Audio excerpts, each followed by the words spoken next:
एकमात्र स्टेट हम रहे होंगे जिन्होंने उस दिन भारत की भाषा के लिए भी कह दिया था कि हाँ हम हिंदी पढ़ लेंगे। बाकी किसी ने नहीं कहा।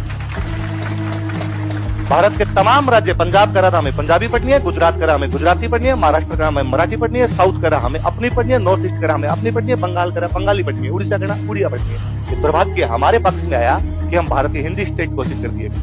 नई शिक्षा नीति आई और नई शिक्षा नीति के अंदर कहा गया कि भारत के तमाम बच्चे 5वीं तक अपनी मातृभाषा के अंदर पढ़ेंगे। मुझे बड़ा रोना आ रहा था कि उसमें मातृभाषा के नाम पर हमारी मातृभाषा हिंदी लिखी हुई है, हमारी नहीं है। हमने नेहरू जी की बात मानी थी, हमने इस देश की एकता, अखंडता, सुरक्षा के लिए अपनी जीभ कटवाई थी। हम हिंदी राज्य नहीं है, हमारी एक लैंग्वेज थी, हमारी एक मदर टंग थी, पर हमने भारत के लिए उस दिन हमारी मदर टंग खोई। किसी ने जीभ भी कटाई है भारत के लिए तो हम है।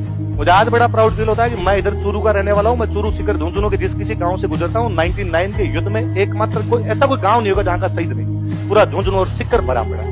मैं कभी जोधपुर के शेरगढ़ की तरफ निकल जाता हूँ, गांव के अंदर शहीद होंगे। और ये तमाम राजस्थान की स्थिति है। हम आज भी, हमारा सिंगल आदमी कभी नहीं कहता कि हमें भारत से लगा।